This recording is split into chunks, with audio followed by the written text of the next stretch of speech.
Maaga pa lang, gising na si Ava. Nasa harap siya ng flower counter, pinipinid ang huling piraso ng bridal bouquet. Maayos ang bawat dahon, bawat petal. Parang puso niyang tinahinang paulit-ulit sa loob ng 7 taon. Sa likod ng shop, dinig niya ang yabag at tawanan ng kanyang 4 na anak. Tumigil siya saglit. Ilang segundo lang, pero sapat na yon para muling maramdaman ng hindi may paliwanag na pasasalamat. "Ma!" Sigaw ni Jade. Mabilis lumapit at agad humawak sa palda ni Ava. "Si Johnny kumakain ng cookie para dapat sa akin yun eh." Sumunod si Johnny, nakakunot ang noo. "Hindi totoo yun. Si John ang kumuha. Tapos, sinisi ako." "Hoy!" Sabat ni June. Agad lumapit sa gilid ng counter. "Si Jane ang kumuha tapos sabi niya, huwag naming sabihin." Pumasok si Jane at tila walang pakialam sa kaguluhan. "Ba't kayo nagsisisihan? Cookie lang yun." Napailing si Ava habang tinatanggal ang gloves. "Lahat kayo may kasalanan." Umupo siya sa maliit na upuan sa tabi ng flower table para sa mga bata. Isa-isa niyang tinignan ng mga anak niya. May halong kaba, pero mas nangingibabaw ang kilig na parang may hinihintay na permiso. "Tulungan ka na lang namin, Mama," sabi ni June, biglang ngumiti. "Mag-aayos kami ng petals. Promise, walang gulo." "Huwag niyong hawakan ng gunting. At bawal lang sigawan habang may bride sa kabilang room." Sabay-sabay na tumango ang mga bata. Nagsimula silang maghiwa-hiwalay ng petals. Pulang rosas, dilaw na carnation at puting lily. Habang pinagmamasdan niya mga bata, napangiti si Ava. May mga mansyang damit nila, may konting alikabok sa sahig. Pero ang umagang ito para sa kanya, perpekto. Tahimik siyang tumayo. Kinuha ang isang garapon ng baby's breath at inilagay sa gitna ng flower table. Habang nag-aayos, lumapit sa kanila ang isang soon-to-be bride na kanina lang nagsusukat ng gown sa kabilang silid, kasama ang 2 staff ni Ava. "Magbabayad na po ako ng down payment para sa napili kong package." Wika ng babae sabay abot kay Ava ng cash na nagkakahalaga ng 100,000 piso. Nakangiti namang nagmamasid ang 4 na bata. Nasa mukha ng mga ito ang kasiyahan. Inaasahan na naman ito na isasama niya sa venue. Nitong mga nakaraang buwan, sunod-sunod ang booking ng mga nagpapakasal at buong bakasyon, kasama ni Ava ang mga anak sa pag-aasikaso ng shop. At kung minsan, isinasama niya ang mga ito sa wedding venue. At ngayon, mukhang makakasama ulit ang mga ito dahil eksaktong weekend. "Thank you po at congrats po." Magiliw na wika ni June. Doon lamang napansin ng babaeng customer ang 4 na bata. "Mga anak mo?" Tanong nito kay Ava. "Oo, quadruplets." Halata sa mukha nito ang gulat at pagkamangha. "Ang cute naman. Buti nga di sila nagkukulit, no?" Sawari ni Ava. Tila nahihiya pa ang customer na magtanong kung paano niya nakayanan na may 4 na anak at single mom siya. Naiintindihan niya ang ganong reaksyon. Sanay na siya doon. Ang hindi niya lang gustong marinig ay hanapin ang tatay ng mga ito. Nagkukulit naman yan minsan, and that's normal. Nadama niya ang total na awkwardness sa pagitan niya at ng customer. Buti ka pa, nakakayanan mong mag-alaga ng mga bata habang nagtatrabaho. Hindi biro magkaroon ng quadruplets, ha? Ako nga, isa pa lang anak ko. Pero grabe na yung stress. Ngumiti lamang si Ava. Totoo naman ang sinabi nito. At hindi na kailangang ipangalandakan pa. Mahirap naman talaga maging magulang. At hindi yun kailangan ipagkumpara. Dahil pare-pareho namang nagsasakripisyo. Tanggap niya ang opinyon ng babae. Pero wala siyang makukuhang wastong salita na sasabihin para dito. Matapos makapagpaalam ng customer, tinignan niya ang mga anak. "Ano na naman yung mga tingin na yan?" Ngumisi ang mga ito. Alam ko na yung ganyang galawan.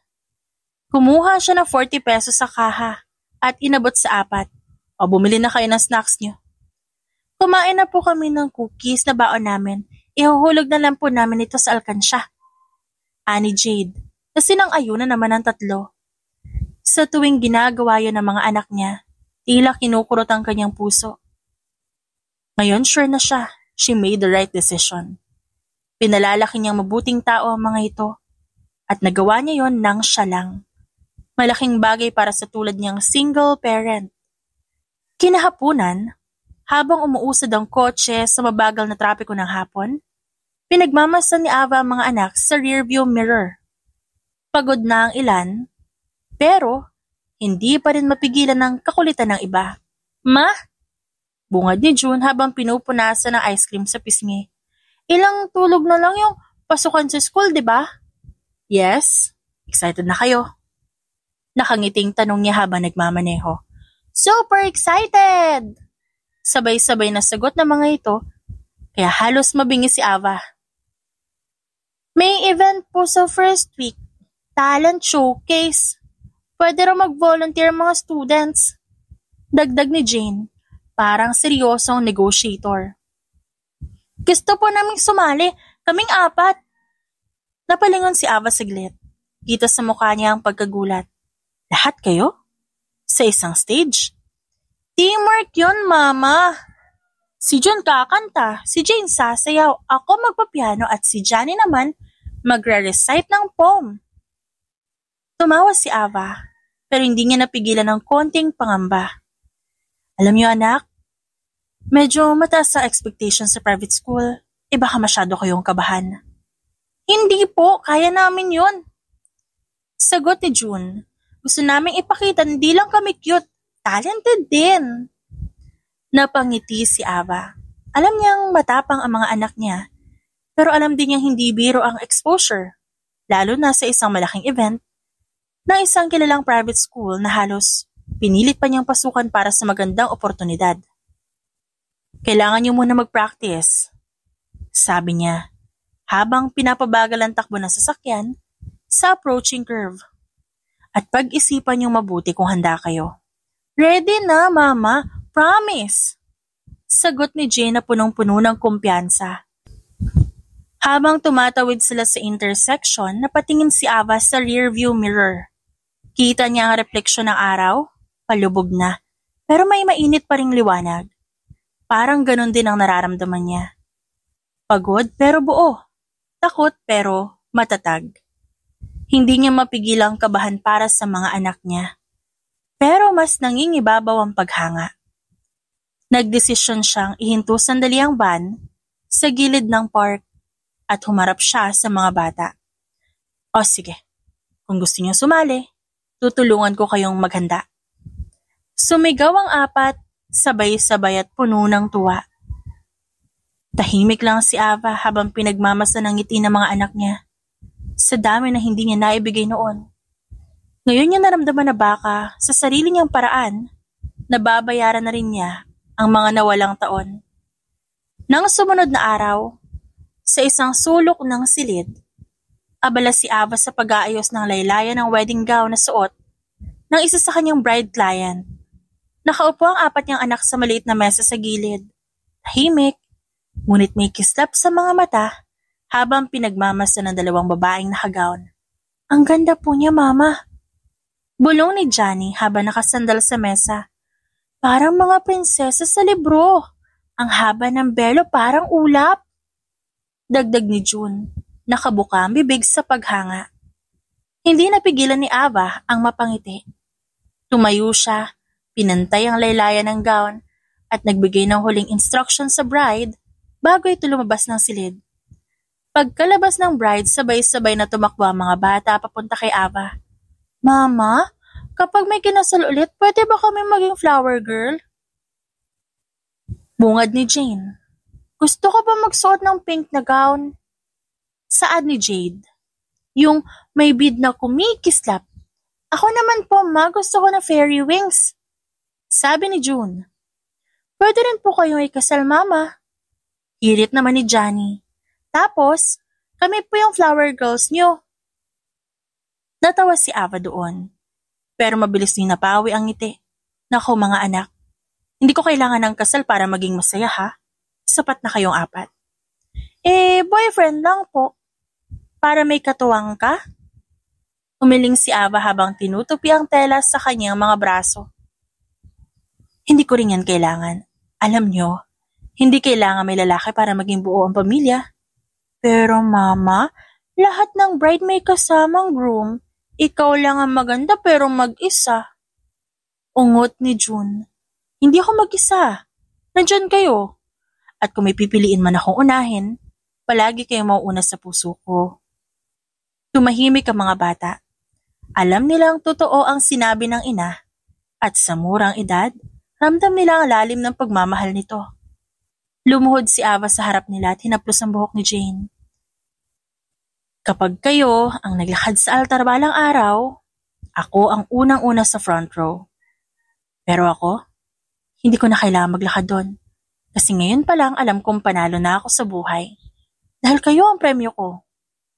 Nagkatinginan ng magkakapatid, saka sabay-sabay na yumakap kay Ava. Sa mga mata ng iba, isa lang siyang single mom na may flower shop. Pero para kay Ava, siya na ang pinakamayamang babae sa buong mundo. May 4 na anak na nagpapakilig sa bawat araw niya. At isang buhay na pinili niyang buuin sa sarili niyang paraan. Okay, pero bago dumating ang araw na yan, mag-practice muna kayo sa performance niyo. Ihahanda ko lang yung costumes niyo pagka-uwi natin after this wedding event. Ani niya habang inaayos ang ilang gamit na nakalatag sa mahabang mesa. At dumating na ang araw na pinakahihintay ng quadruplets. Sa gitna ng malalakas na palakpakan at ingay ng mga camera phone, nakaupo si Ava sa ika-4 na row. Tahimik habang inaayos ang ribbon ni Jane bago siya itulak papunta sa backstage.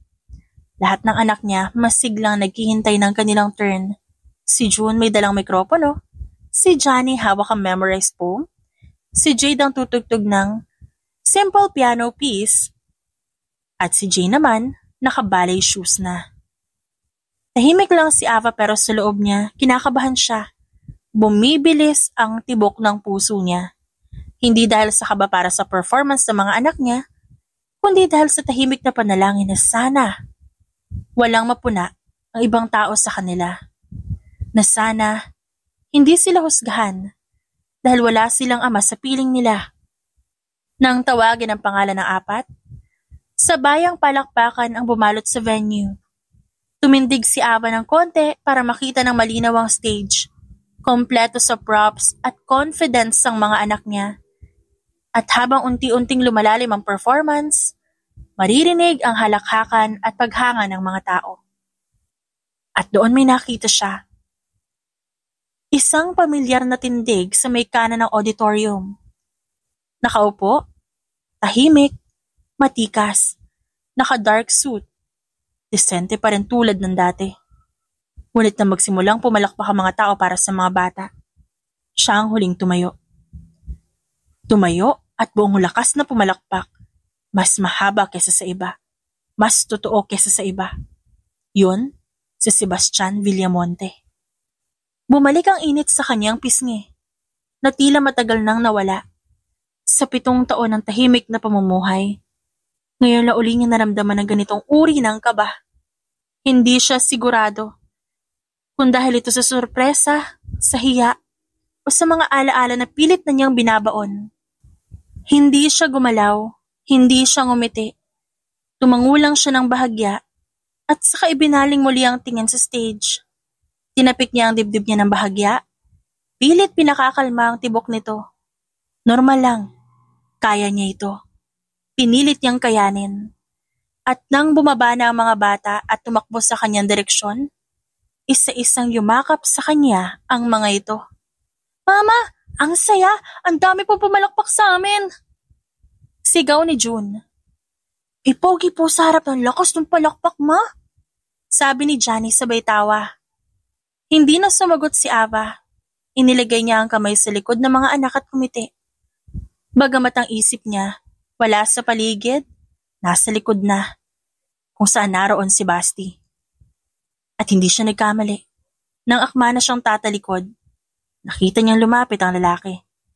May isang hakbang na lang sana. May titig sa mga mata nito. Hindi tiyak pero may halong pag-asa.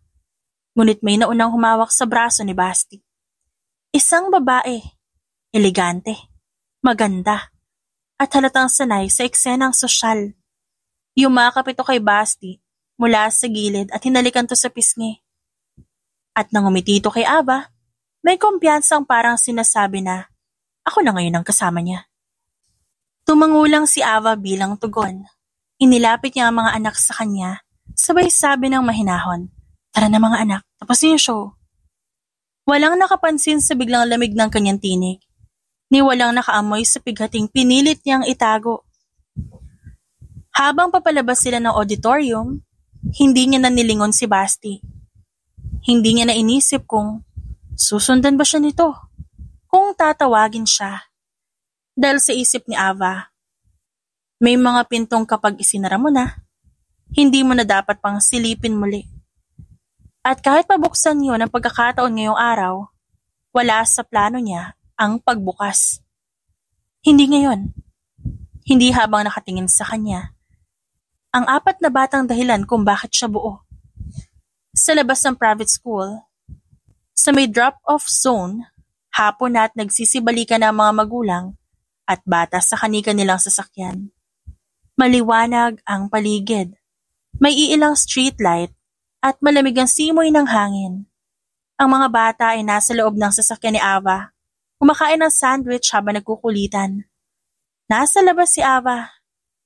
Sinasara pa lamang ang likurang pinto ng sasakyan nang bigla siyang makarinig ng isang pamilyar na tinig. Ava. Saglit siyang napatingala, kinakabahan. Nandoon si Basti. Nakatayo sa di kalayuan, mga kamay ay nasa bulsa, maayos pa rin ang postura, ngunit may bakas ng pag-aalinlangan sa mga mata. Tipid ang ngiti ni Ava. Basti! Hindi siya lumingon, pero hindi rin siya umatras. Nanatili siya nakatayo sa gilid ng kotse, isang kamay sa hawakan ng pinto. Kumusta ka? Tanong nito sa mababang boses. Halos pabulong sa pagitan ng ingay ng mga kotse at tawanan ng ibang bata. I'm good. Mabilis na sagot niya. Walang dagdag at walang paliwanag. Tumango si Basti. Kanina pa kita gustong lapitan pero... Tumingin ito saglit sa kotse, kung saan kita sa windshield ang apat na bata na naglalaro sa loob. Your kids? Tanong nito. Halos hindi narinig ni Ava ang tanong sa dami ng ingay sa kanyang dibdib. Oo, mahinahon niyang tugon. Sabay iwas ng tingin. May saglit na katahimikan. Parang ang paligid ay unti-unting humina. Naiwan silang dalawa sa tahimik na espasyo kung saan walang ibang mahalaga kundi ang tanong na hindi mabigkas. May asawa ka na? Tanong ni Basti. Halos dahan-dahan. Tila pinipiling mabuti ang bawat salita. Doon siya tumahimik. Imbes na sumagot, ibinalik niya ang paningin sa van, saka mahinang sinabi, late na, kailangan namin umuwi. Ava. Lumapit si Basti ng isang hakbang. Huwag. Agad niyang sabat. Mahinahon pero mariin. Hinarap niya ito ng tuluyan, ngunit may pagitan pa rin sa kanila. May fiancé ka na, Basti. Naroon siya. Kanina, di ba? Nakita ko. Walang galit sa tinig niya, pero may malinaw na hangganan. Walang pait pero may pader. Wala na tayong dapat pang pag-usapan. Dagdag pa niya. Nanatiling tahimik si Basti. Walang galaw, walang dugtong. Ayokong guluhin ang buhay mo. At lalo nang ayokong guluhin mo ang buhay namin. Sagot ni Ava. Mahina ngunit buo. Nakita mo naman siguro nasa maayos na ako. And if you're here to confront me, all I can say is sorry. No words, cause we're done. Pero, sinubukan ni Basti, ngunit pinutol siya ulit ni Ava. Wala nang pero. Sana masaya ka na sa buhay mo ngayon, Basti. Dahil ako masaya na rin, kompleto na kami. Dinukot niya ang susi mula sa bag at binuksan ang pinto ng driver's seat. At nang sumakay siya sa kotse, ipinatong niya ang kamay sa manibela. Malalim ang kanyang paghinga bago pinaharurot ang sasakyan palayo. Palayo sa taong minsang minahal at palayo sa panahong hindi na dapat balikan. Kinagabihan, hindi makatulog ng maayos si Ava. Bumabalik ang sakit ng kahapon, ang pait ng kanyang pinagdaanan sa kamay ng mga Villamonte. Ang ganda din naman ng timing. Nakamove on na ako eh. Nakamove on ka na nga ba, Ava? Tanong niya sa sarili at alam niya ang sagot doon. Hindi pa nga siya lubusang nakalimot at kahit ilang taon pa ang dumaan, patuloy pa rin niyang dadalhin ang nakaraan. I think I need closure, pero para saan? Masaya naman yata yung tao. Walang rason para mag-usap pa ulit kami. Kinaumagahan matapos ihatid ang mga anak sa paaralan, inubos niya ang oras sa shop. Kasalukuyang inaayos ni Ava ang bagong deliver na bulaklak. Nakasuot ng simpleng apron, nakaipit ang buhok, at may tahimik ng ngiti habang inaayos ang mga bouquet sa harap ng glass wall. Maliwanag ang lugar. May amoy ng bagong dating na lavender at white lilies. Tumunog ang door chime sa may pintuan, kaya napatingin siya. Good day! Bungad sana ni Ava, ngunit natigilan siya ng bumungad sa kanyang isang babae na animoy galing sa magazine. Perlas ang hikaw, may scarf na Hermes at isang tingin pa lang alam mong sanay manlait sa pamamagitan ng mata. So this is where you've been hiding. Anito sa mapanghusgang tinig. Napalingon si Ava, diretso ang titig sa babae. Tila hinuhusgahan siya mula ulo hanggang paa at walang senyas ng pagbate. Lourdes, matatag na sabi ni Ava. Bahagyang inalis ang mga kamay mula sa pagkakaayos ng mga rosas. Mrs. Villamonte, to you. I came here out of curiosity. Imagine my surprise when I heard you of all people, have your own business. Now, look at this. Sigurado naman ako kung saan nanggaling ang perang pinampuhunan mo dito. Tahimik si Ava, pero diretso ang tingin. I must say. Tuloy pa rin ang ginang, habang naglalakad-lakad sa loob ng shop na parang nag-iinspeksyon. For a flower shop, it's rather quaint, almost charming, like a child's tea party. Napahagat labi si Ava, pero hindi nagpadaig. If you're here to shop, I suggest you be a bit kinder to the host. Tugon niya, mahinahon pero mariin. Napatawa si Lourdes. Oh, come on. Don't mistake this for a shopping visit, darling. I don't buy from shop that smell like desperation and mediocrity. Then maybe you should leave. Sagot ni Ava. Sa wakas ay iniwan ang bukay at humarap ng tuluyan. Nagtaas ng kilay si Lourdes. Still quick with your tongue? I see. I suppose motherhood hasn't softened you a bit. And I suppose wealth hasn't taught you grace. Balik ni Ava. Ang tinig ay buo at walang bakas ng pangangatal. Do you honestly think that you're worthy of being anywhere near my son? A florist? A seamstress? What? Provincial Cinderella pretending she built something impressive?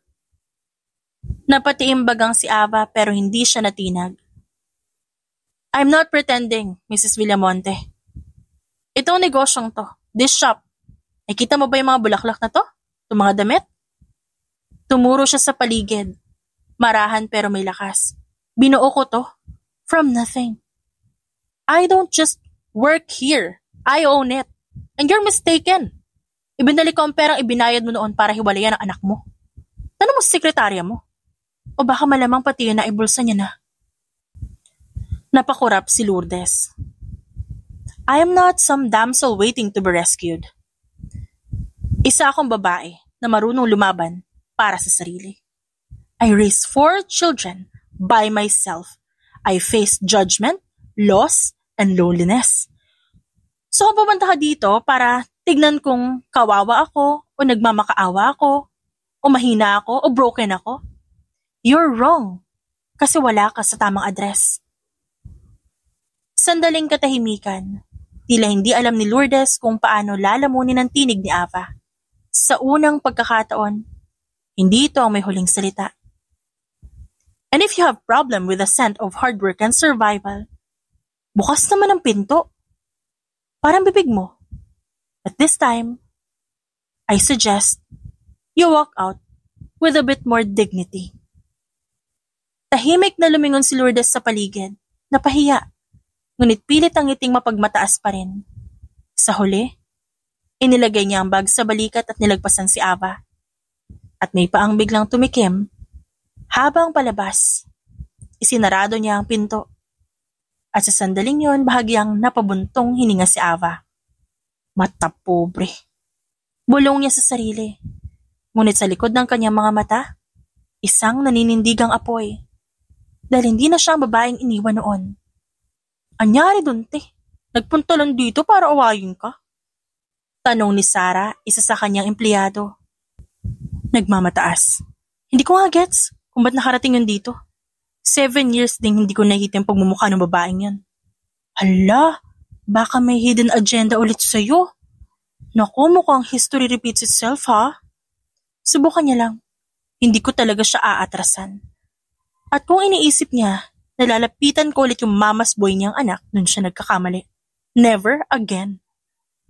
Huwag po kayo magsalita ng tapos dyan, ma'am. Baka mamaya siya na yung lalapit sa'yo. E di subukan niya lang. Alam na ba ni Basti yung tungkol sa mga bata?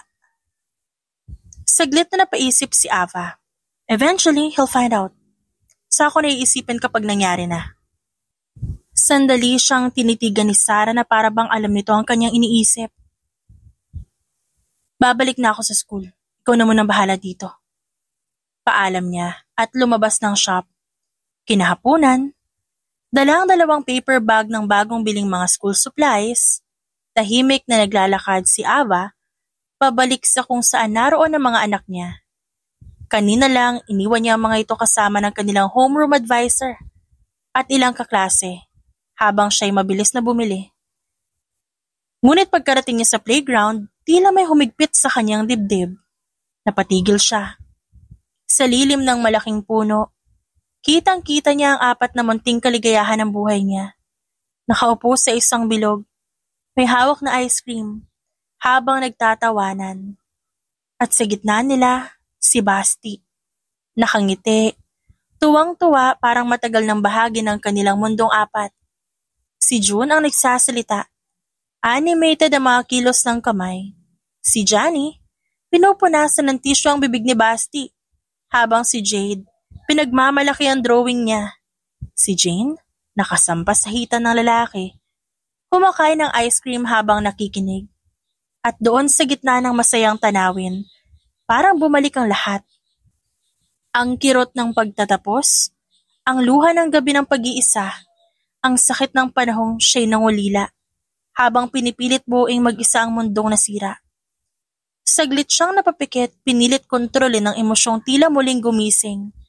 Pero kahit nakapikit ramdam niya ang hapde, ang bigat, ang tila muling pagbukas ng sugat na akala niya matagal nang naghilom. Ngunit bago pa siya makalapit, nakaramdam siya ng presensya sa kanyang tabi. Sapat upang mapigilan ang kanyang hakbang. Ang cute nila, no? Masayang sabi ng babae sa kanyang tabi. Si Elise. Ang fiancé ni Basti. Naka-dress ito. Hawak ang isang paper cup ng juice. At nakatingin sa 4 na bata na para bang may kinabukasang pinapangarap. Parang ang gaan nilang kasama, nakakainggit. Hindi agad nakasagot si Ava. Nanatili lang siya doon. Tahimik habang pinagmamasa ng tagpong. Siya lang ang may alam ng buong storya. Ang mga anak niya ngayon, nakikitang kumpleto sa piling ng ama na hindi nila kailanman nakilala at ang ama masayang masaya. Walang halong alinlangan. Alam mo, minsan, naisip ko gusto ko rin magkaroon ng ganyang pamilya balang araw. Anang babae, malumanay ang tinig. Si Basti, sobrang lapit sa mga bata. Sabi ko nga parang tatay na tatay agad ang dating niya. Parang sumaksak sa dibdib ni Ava ang mga salitang yon. 3 segundong katahimikan. Saka siya muling iniharap ang sarili sa babae. Excuse me. Mahinang sabi niya, saka lumapit sa mga bata. Nang mamataan siya, masigla itong tumakbo patungo sa kanya. Tumayo rin si Basti para salubungin si Elise. Get your things, uuwi na tayo. Utos niya sa mga anak. Mabilis naman itong nagsikilos at nagpaalam sa lalaki. Ava. Tawag sa kanya ni Basti. Formal niyang hinarap ang lalaki. Don't use my kids. Para lang makuha ang atensyon ko. Don't take them for granted. Di ka ba natatakot? Nandito ang fiancé mo?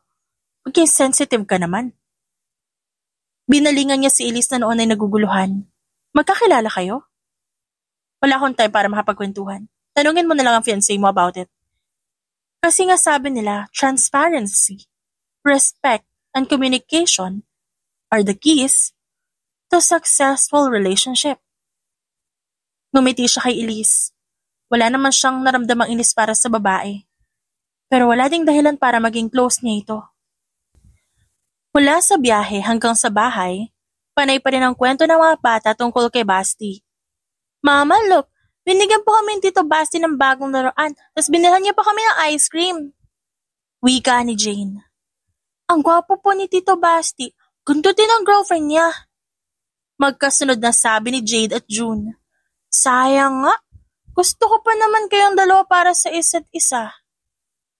Binalingan ni Ava ang mga anak. At saan nyo naman natutunan yan? Ha? Yung ganyang bagay? Kayo ha? Grade 2 pa lang kayo pero kung ano-ano natututunan nyo. Hindi yan angkop sa edad nyo ha? Saway niya sa mga ito. Mama naman ang KJ. Totoo naman bagay kayo ni Tito Basti. Sabi pa nga niya, friends daw kayo dati. Tila binuhusan ng malamig na tubig si Ava. Ano pang kinwento niya? Uy, curious si Mama. Pero yan lang po sinabi niya. Sayang nga daw kasi bigla kang nawala. Ano po bang nangyari dati, Mama? Nag-isip agad si Ava na idadahilan. Friends lang kami.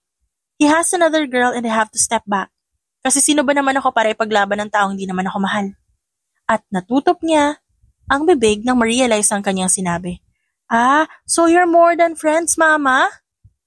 At nagtilihan naman ang tatlo at panayan to Joe sa kanya. Kung alam lang ng mga bata, they are more than friends. Pass is pass, masaya na kami sa kanya-kanya naming buhay. So that's it. Matulog na kayo kasi may pasok pa kayo bukas. Inayos niya ang kumot ng mga anak at isa-isa niyang hinagka ng mga ito. Good night, angels. Bandang 9:00 ng umaga. Katatapos nilang ihatid ang mga bata sa paaralan. Tahimik pa ang paligid at kalalapag lang ng bagong stock ng bulaklak. Maliwanag ang araw. Ngunit sa loob ng shop ay tila may nag-aabang na unos. Pagkabukas pa lang ni Ava ng pintuan, nakita niya si Basti nakasuot ng maayos na suit, hawak ang isang brown envelope, at hindi nag-abala na magkunwaring kalmado. Diretso ang tingin nito sa kanya, walang ngiti, walang pagbati. Tila isang tanong na kay tagal na inipon ang gustong sumabog sa pagitan nila. Ava. Matigas ang tono nito. Hindi siya agad nakasagot. Pinilit niyang hindi pakita ang gulat siya. Maingat niyang binaba ang bag sa counter, saka tinanggal ang blazer na suot. Hindi siya titingin sa mata nito. Hindi pa. What are you doing here, Basti? Malamig niyang tanong habang inaayos ang tangkay ng peyonis. Tumunog ang kaluskos ng envelope na inilapag sa mesa. Binuksan ito ni Basti, kinuha ang ilang larawan, ilang dokumento, at saka siya tinanong ng diretsyo. Are they mine? I saw their birth records. Hindi siya agad nakapagsalita. 4 children, same birth date. No father listed. No record of you ever being married. Ayon sa mga PI ko. Wala ka naging karelasyon after you left. Huminga ng malalim si Ava. Pinilit pakalmahin ang tibok ng kanyang puso. Oo nga naman. Kay dali lang para dito na alamin ang lahat. Ngayong pera lamang ang katapat ng lahat. Yes, they're yours. Sandaling katahimikan ang bumalot sa pagitan ng dalawa. Parang ang buong mundo'y huminto sa pagkilos sa ilang segundong yon. Nagtagpo ang mga mata nila. At doon nakita ni Ava ang halo-halong damdamin sa mukha ni Basti. Galit, pagkagulat at sakit. 7 years, Ava. 7 damn years and you never told me? Lumapit ito sa kanya, kasabay ng pag-angat ng tinig. You let me believe. Hell, you let the world believe that you just disappear and all this time you were raising my children without me even knowing I had them? Bakit, Ava? Anong klase kang tao? I'm a mother, Sebastian. I did what I had to do. Tumaas na din ang tono niya pero hindi siya umatras. Kahit naggangalit ang damdamin niya sa lalaking kaharap, nanatili siyang tuwid at matatag. Did what you had to do? Napatawa ito saglit at nanginginig ang mga kamay. You robbed me of 7 years. 7 years I could have them held. Heard them call me Papa. You made that decision on your own? Because I had to. Sigaw ni Ava na sa wakas tumama rin ang tono niya. I made the decision because by the time I found out, engaged ka na. Ipinarada ka dun, kasama yung babae na dapat pakakasalan mo para sa negosyo. Your words, Basti. A future sealed with the Villamonte name. Hindi natuloy ang kasal. Alam ko. Ngayon. Pero nung panahon na yon, mag-isa ako. Takot ako. And I had 4 lives roaming inside me. Walang espasyo ang mundo mo para sa amin nun. Let me in, Ava. No. Damn it, Ava. No. You don't get to come in now and to pretend like you're some hero. Hindi ka pwedeng mag-demand na para kang isang tao na gusto umupo sa table namin na magkakasama. The table that you walked away from kahit hindi mo alam na may mesa palang pinaghahandaan para sa'yo. I deserve to know them. They deserve peace. At hindi ko hahayaan. Naguluhin mo yung buhay nila. Tagal ko silang iningatan, Basti. Are you really going to punish me for something I never even knew? Umiwas ng tingin si Ava. Hindi kita pinapunish. Pinoprotektahan ko yung mga anak ko. And maybe protecting myself too. Masyado lang ako nasaktan. And you can't blame me for it. Tahimik ulit. Natigilan si Basti. Hawak pa rin ang envelope na tila. Hindi na nito alam kung anong silbi. At nagsalita ulit si Ava. Mababa ang tono. Ngunit bibigat sa bawat salita. Hindi mo pwedeng basta-basta buksan ang isang pinto. At gugustuhin mo na lang pumasok. That's now how it works. Matagal siyang tinitigan ni Basti. Pero sa huli hindi na ito muling nagsalita. Tinapik nito ang envelope, iniwan sa mesa at tuluyang lumabas ng shop. Muling tumunog ang bell sa pinto. Sa wakas, nakahinga si Ava. Pero ang tahimik sa loob ng shop, hindi nagpapahiwatig ng talagang katahimikan. Hindi pa ito tapos. Hindi pa siya handa. At lalong hindi pa niya alam kung kailan siya magiging handa. Sa playground ng school, isang hapon matapos ang klase. Mainit pero may dumarapong simoy ng hangin. Abalang naglalaro ang mga bata habang si Ava tahimik na naglalakad. Patungo sa kinaroroonan ng mga anak, bit-bit ang insulated water bottles ng 4. Napasinghap siya ng mapagtanto na si Bastian ay ikipaglaro sa mga ito. Masaya nagtatawanan. Kumakaway pa kay Ava habang papalapit. Parang nanikip ang dibdib niya. Mabibigat ang hakbang ngunit matitibay. Hi Mama! Tito Basti is super cool. Marunong din siya mag-drawing ng unicorns. Sigaw ni June. Tsaka may robot. Tsaka alam niya yung secret knock sa ice cream truck. Tsaka may kwento din siya about sa lolo niya na may secret garden. Magkakasunod na sabi ni Jade, Jane at Johnny. Nanlumos si Ava habang pinagmamasa ng saya sa mga mata ng kanyang anak.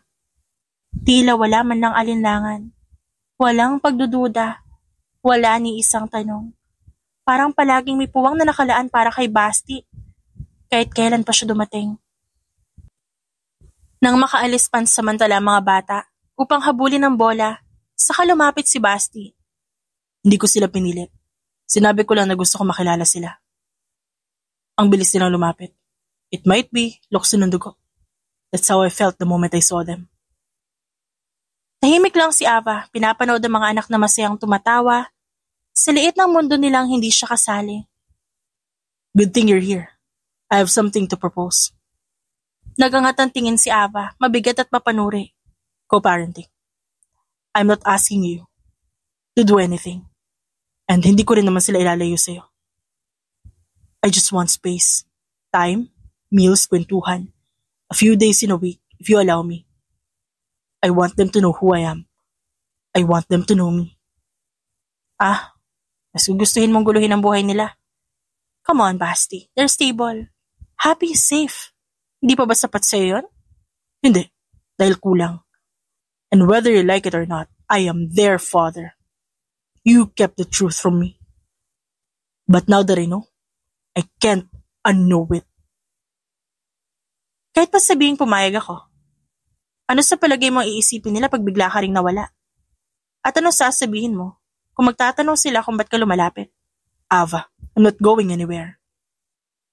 Muli niyang tinignan ng mga anak. At sa loob ng sandaling yon, may kabig ng puso na hindi para sa sarili, kundi para sa kanila. Mas matimbang ang kapakanan ng apat kaysa sa galit na pilit niyang iniiwasang alalahanin. 1 week, 7 days, and then we reassess. Nakangiting tumango si Basti. 1 week. That's all I'm asking. Huwag mo silang biguin. Huwag mo iparanas sa kanila yung naranasan ko sa'yo. Yun lang ang kondisyon ko, Basti.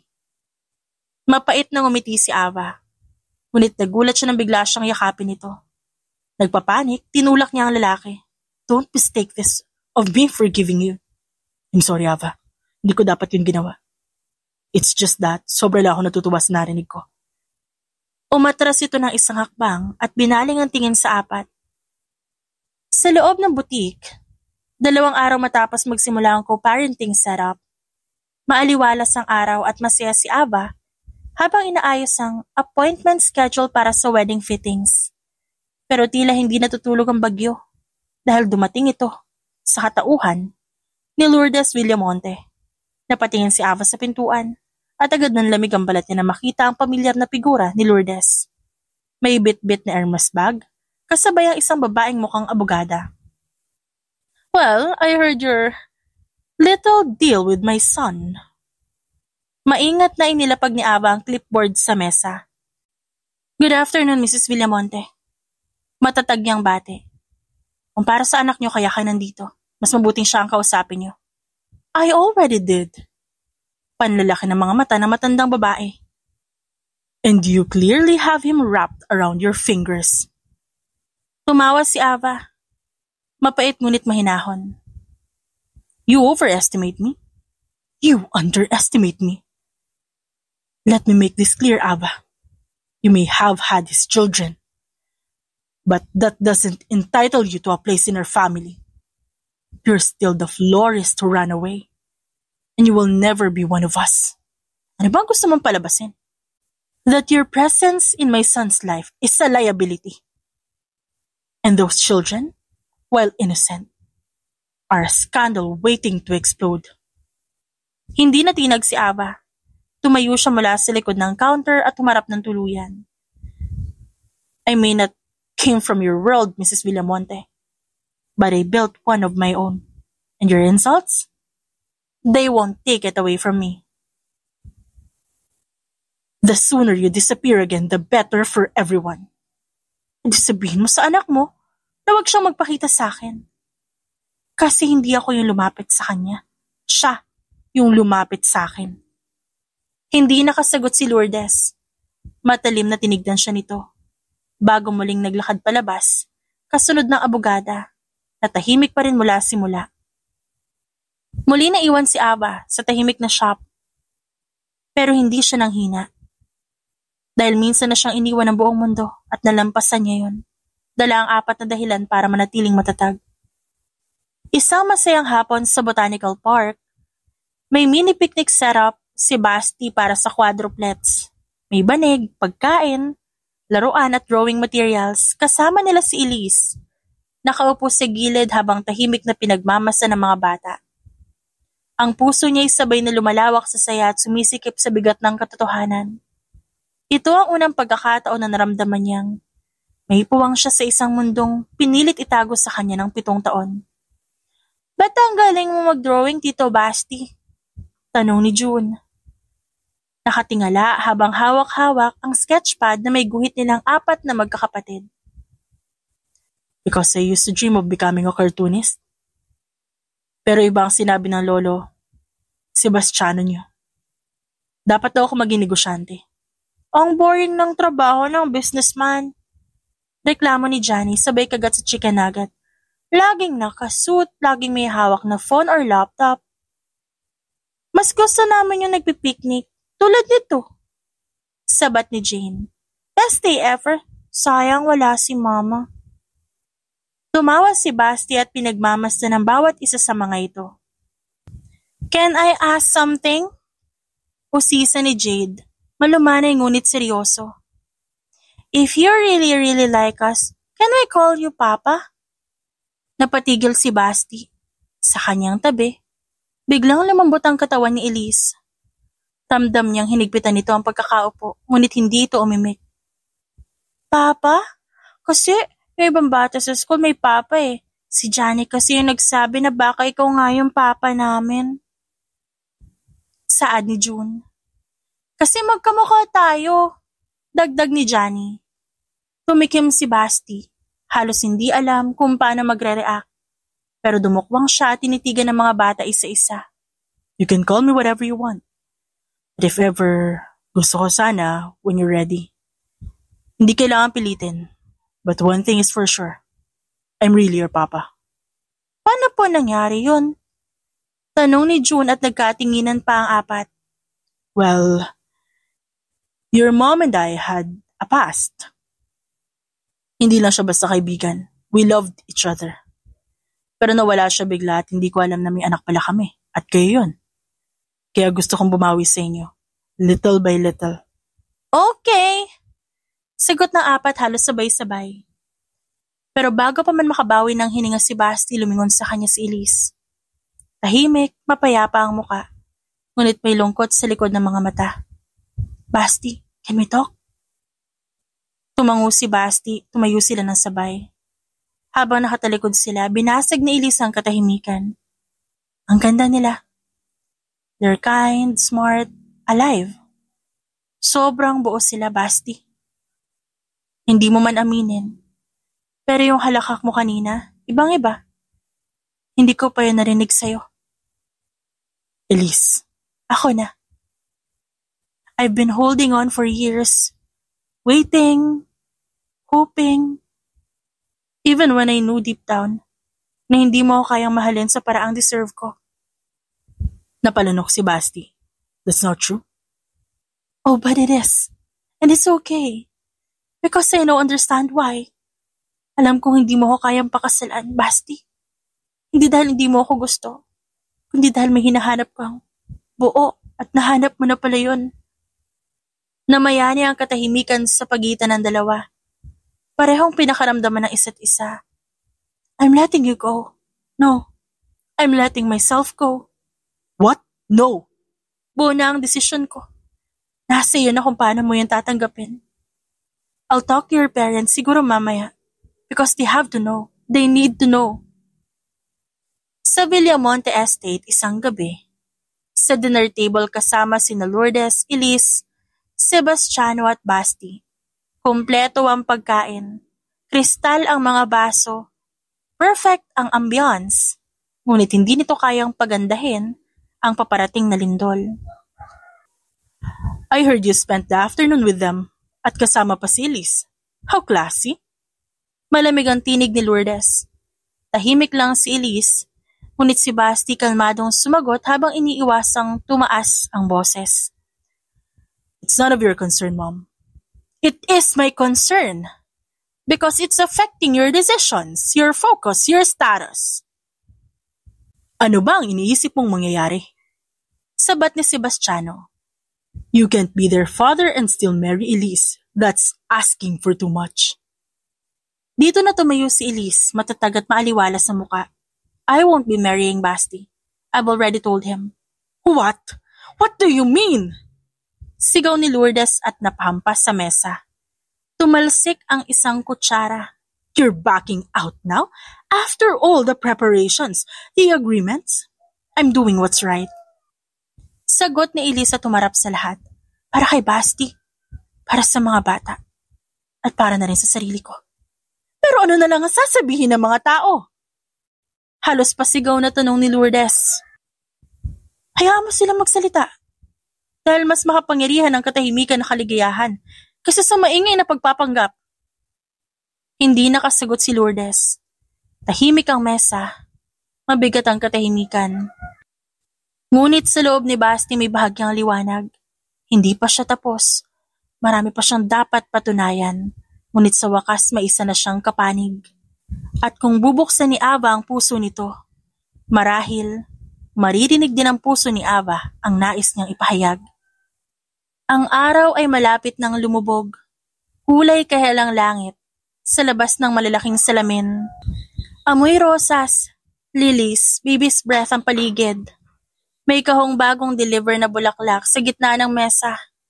Binubuksan niya ni Ava para ayusin ang bouquet para sa wedding client kinabukasan. Pagbukas ng pinto, parang hangin na malamig at galit ang sumingit sa mainit na espasyo. Ramirez. Mataas, matalim, at punong-puno ng galit ang tinig ni Lourdes Villamonte. Muling naramdaman ni Ava ang panlalamig ng palad. Subalit hindi siya umurong. Dahan-dahan niyang ibinaba ang hawak na gunting at tumuwid ng tayo. Pinanatili niya ang mahinahong muka. You're not welcome here, Mrs. Villamonte. Ani Ava, walang bakas ng kaba sa tinig. If you're looking for trouble, I'm afraid you've come to the wrong woman. I should have known you'd turn out this way. Bahagyang umangat ang kilay ni Ava. I didn't do anything. Stop acting like you don't know. Ani Lourdes, lumapit ng walang pakundangan. You stole my son. You dragged him into your sad little life, then disappeared. And daw babalik ka para sirain ang buhay na pinapangarap ko para sa anak ko. At yun na nga. Pumutok na ang kung ano man ang nasa loob ni Ava. Hindi na siya ngumingiti. Hindi na siya sumigaw. Ngunit ang mga mata niya ay nagliliyab ng apoy na kay tagal niya nang itinatago. I left because of you. At hindi ko nakasalanan kung anong desisyon ang ginawa ng anak mo. Tanda na yon. May sarili na siyang pag-iisip. At kung natatakot ka masira ang pangarap mo sa kanya, then maybe that's your karma. Excuse me? Pareho nating alam kung anong ginawa mo dati. Tinakot mo ko. Ang sabi mo, sisirain ko si Basti.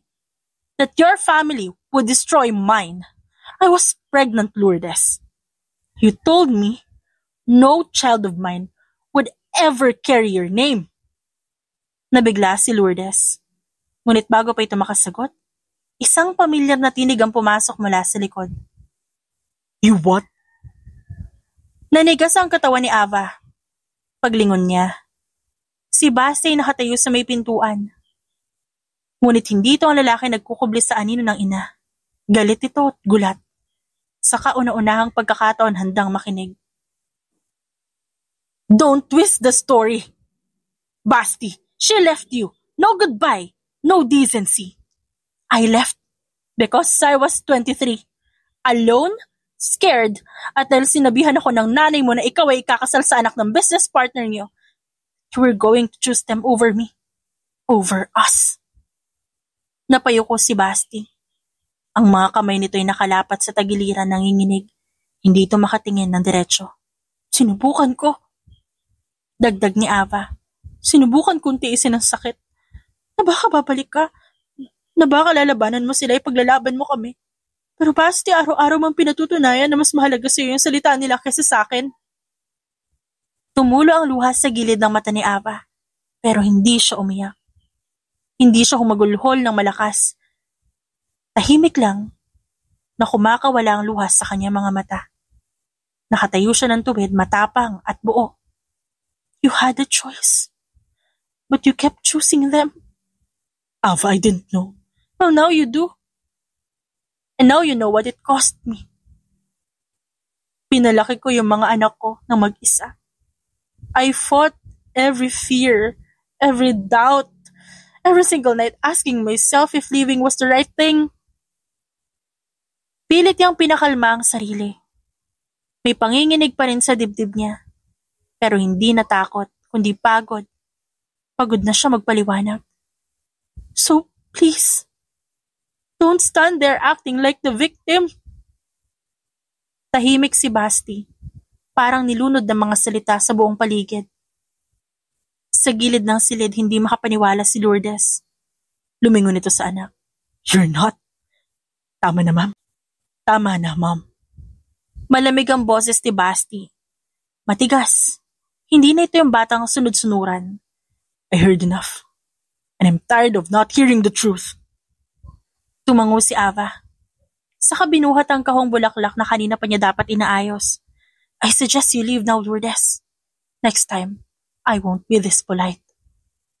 Bumuntong hininga si Ava habang inaayos ang natitirang bulaklak sa display sa gilid ng bintana. Akala niya tapos na ang araw pero hindi pa pala. Mula sa bukas na pinto ng shop, dinig niya ang boses ni Basti sa labas. Pinigil niya ang kilos. Tahimik siyang lumapit sa pintuan. Bakit mo yung ginawa sa kanya, ma? Galit na bulalas ni Basti. How could you? 7 years. You let me believe that she just walk away? May bahagyang panginginig sa katawan ni Ava. Hinaplos niya ang sariling balikat. Pinipilit pigilan ang damdamin. Everything I did was to protect you. Malakas at mariing sagot ni Lourdes. She was going to ruin you. You were set to take over the company, to marry someone from a family that could help us grow, anak. You lied to me. You manipulated me. You made decisions for me like I was incapable of choosing who I love. Humigpit ang hawak ni Ava sa pinto. Who I love. Pag-uulit niya sa mga salitang sinabi ni Basti. Alam niyang hindi yun para sa kanya. Hindi na. Pero bakit parang nabuhay na naman ang damdaming matagal niya nang ibinaon sa katahimikan?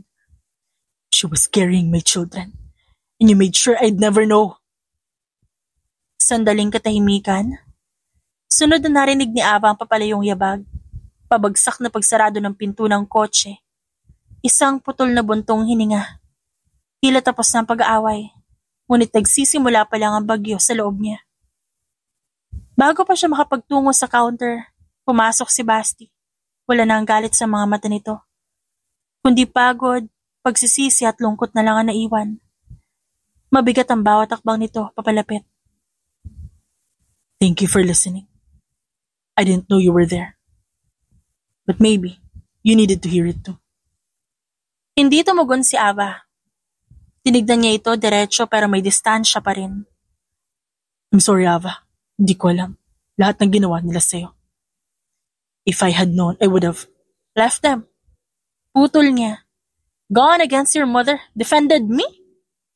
Napayoko si Basti. Maybe I was too young, too afraid. You were her puppet. Ani Ava.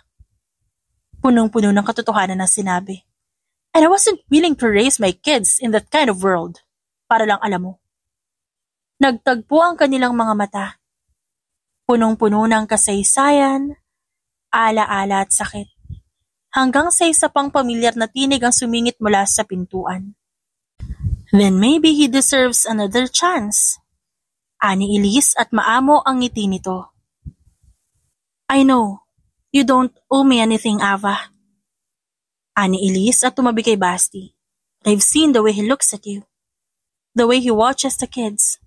And it hurts. I realize now this isn't my story. Tumingin si Elise kay Basti sa hamuling bumaling kay Ava.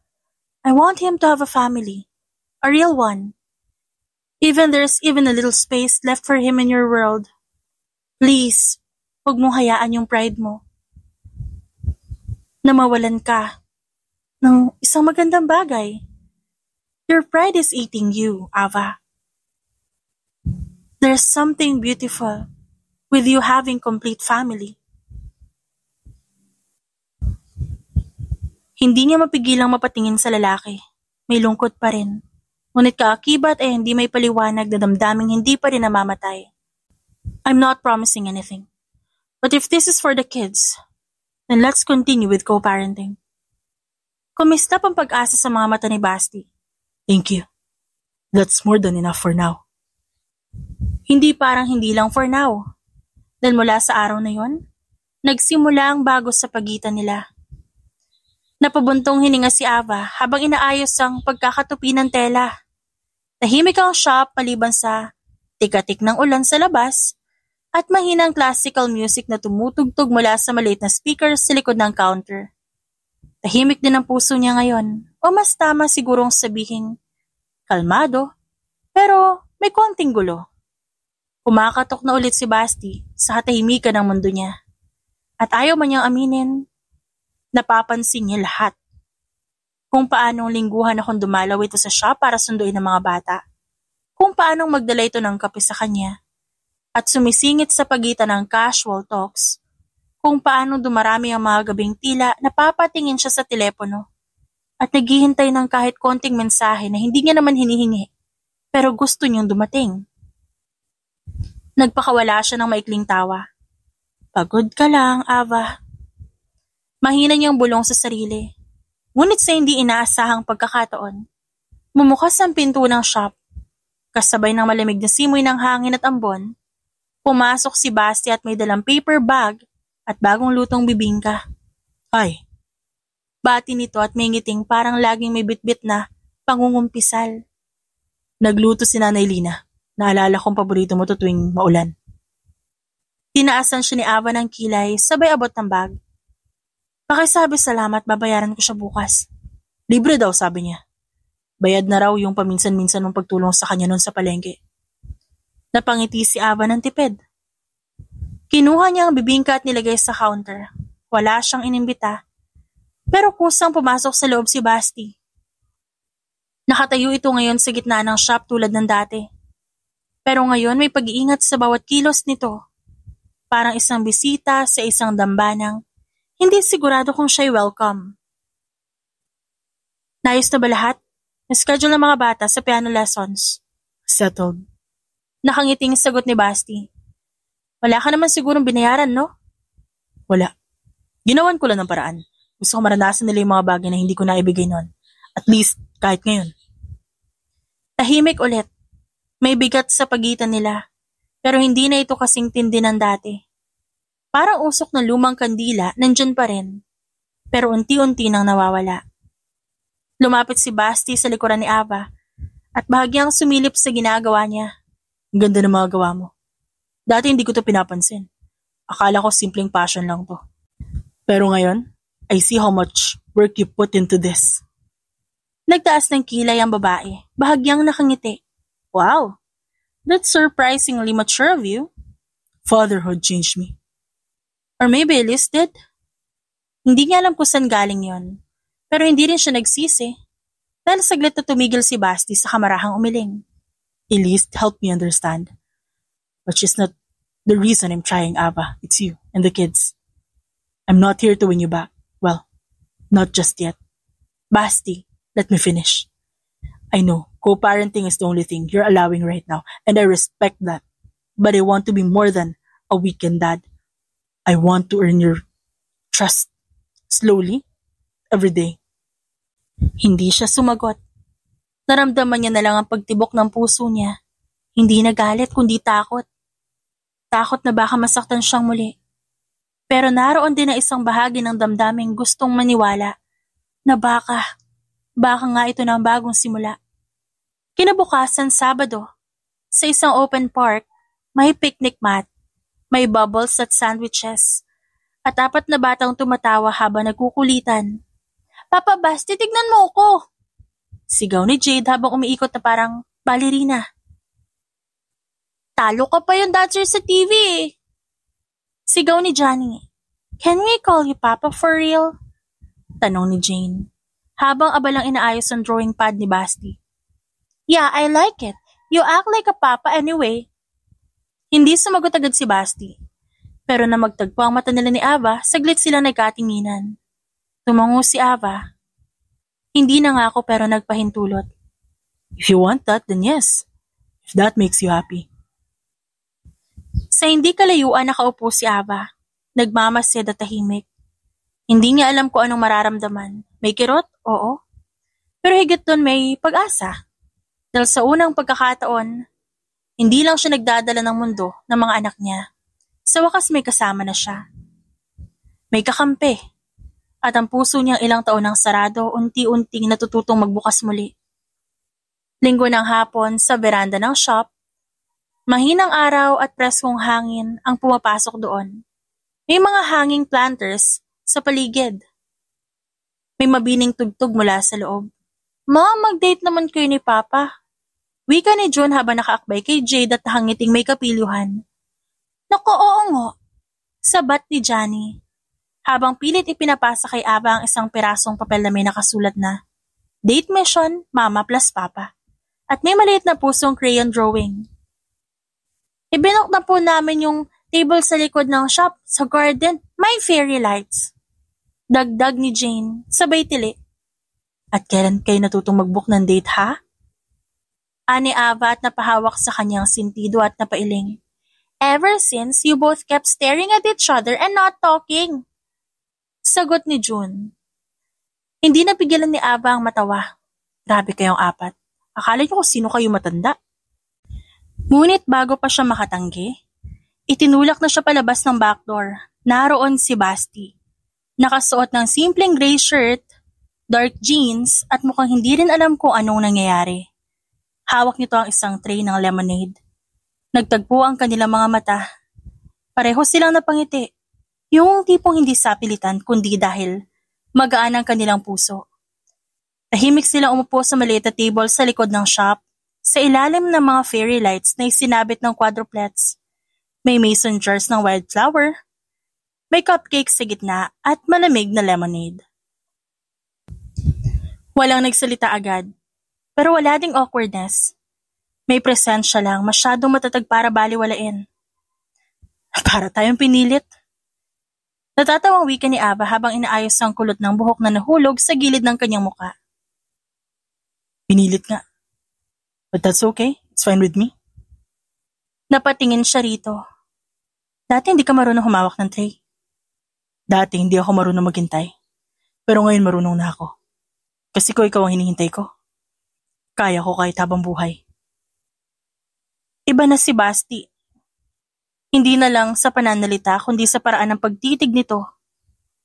Hindi mayabang, hindi mapilit, kundi maamo at totoo. Hindi ko pa rin alam kung kaya kong pagkatiwalaan ng pamilya mo. Lalo ka na. Then don't do it. Huwag mo munang pagkatiwalaan na apelido ko. But maybe, you can try to me, kahit ako lang. Yung tao lang na gustong bumawi. Gusto kong isipin na kasabot mo ang quadruplets. Maikling tawa ni Ava. Hindi ko sila inutusan pero siguro umaasa rin sila. Umaasa na baka pwede pa.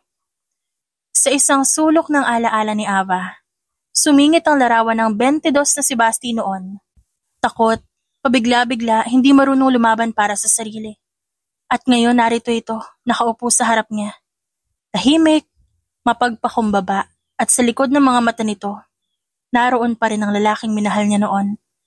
Mas buo nga lang ngayon. Ava. Tawag ni Basti. Marahang inilapat ang palad sa mesa. Kung sakaling hindi mo pa ako kayang tanggapin ngayon, bilang higit pa sa pagiging ama ng mga anak natin. Okay lang. Pero kung papayagan mo ako manatili kahit sa tabi lang, Sebastian, masaya na ako. If you do that. Tumingin siya sa langit. Maybe you can stay. Just don't push it. Huwag mo akong pilitin. Huwag mong ipagduldulan yung sarili mo. I won't do that. Pero araw-araw kitang pipiliin. Sa di kalayuan nakasilip sa bintana ang 4 na bata. Kumakain ng popcorn. Mission successful! Bulong ni Johnny sabay taas ng kamay. Not yet. Phase 2, kissing mission. John! Sabay-sabay nilang sigaw bilang reklamo. At sa likod ng shop na yon, sa gitna ng bulaklak, fairy lights at basang lupa, may unti-unting tumutubong panibagong simula. Sa garden ng shop ngayon ay mas malawak na, Pinalawak ni Basti gamit ang sariling kamay.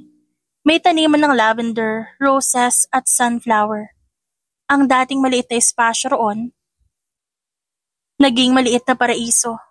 Dumadaloy ang musika mula sa maliit na Bluetooth speaker at sa likod naroon ang 4 na batang nakatago sa likod ng mga tanim. Tahimik na nanunood. Nakaupo si Ava sa wooden bench. Yakap-yakap ang isang tasa ng tsaa. Malayo ang tingin habang pinagmamasdan si Basti.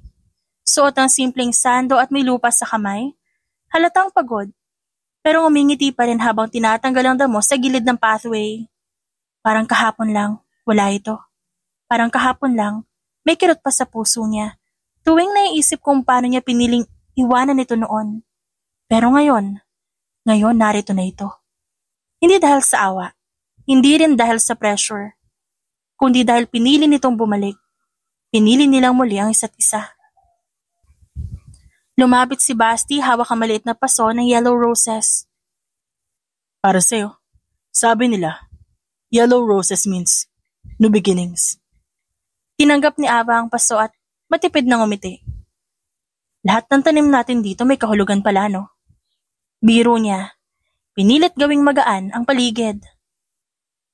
Kahit nanginginig ang puso niya. Hindi lahat. Yung iba, basta't sinabi mong gusto mo, tinatanim ko. Umupo si Basti sa tabi niya. Nagpaalam na ako sa board. Wala na akong posisyon sa Villamonte Group. Ginawa mo yon? Ginawa ko to para sa sarili ko. At para sa inyo. Sa atin ng mga bata. Nanatiling tahimik si Ava. Ang hangin ay humahaplos sa pisngi niya at tila pinawi ang natitirang sakit ng kahapon. Pati yung mga kotse hindi ko ginagamit, pinalis ko na. Pati yung condo sa Forbes. I only kept the things I need. And all I need now is here. Napalunok si Ava. Hindi siya umiiyak. Hindi kailanman siya iiyak para kay Basti. Hindi ngayon. Pero ramdam niya na sa bawat tibok ng puso niya, wala na siyang itinatagong galit. Wala na siyang takot. Hindi ko kailangan marangyang buhay, Ava. Ang kailangan ko yung buhay na kasama ka. Yung totoo. Yung walang kontrol ng ibang tao. Yung kaya nating buuin kahit paulit-ulit pa. Napatingin si Ava sa kanya. Kahit di ako glamorosa, kahit ito lang yung mundo ko. Tumango si Basti ng marahan. Dito ako mas nabubuhay. Kasama ka. Kasama sila. Napangiti siya habang pinagmamasdan si Basti. Ngayon narito na ang lalaki. At hindi na mag-iisa pa kahit kailan si Ava.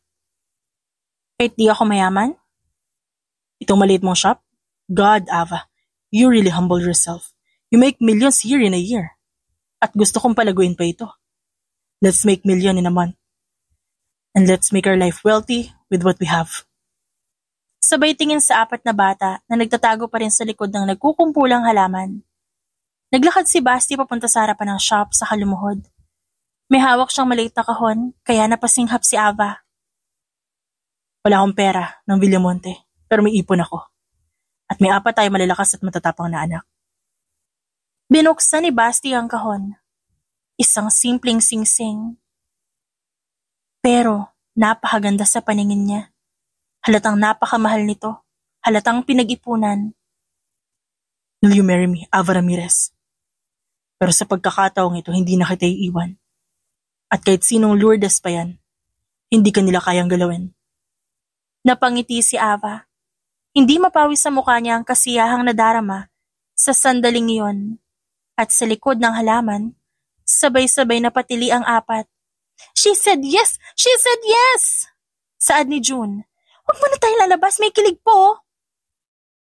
Napahagikik si Ava at napailing. Wala kang ibang singsing. Biro niya. Meron.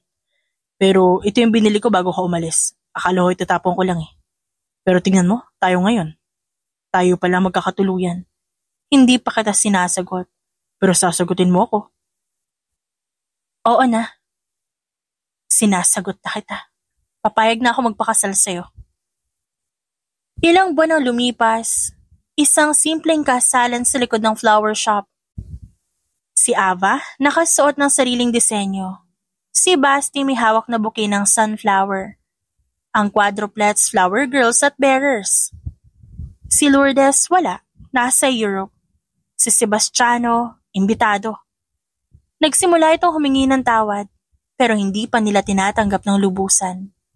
Isa-isa, aayusin nila. Pero sa puso ni Ava, buo na sila. The end. It's shoutout time! Shoutout kina Merlilyn, Imelda Forteza, Annalyn Española, Phoebe Magalon, Nori Saod Lumala at Araneta Ancheta Rigor. Maraming salamat po sa inyong lahat.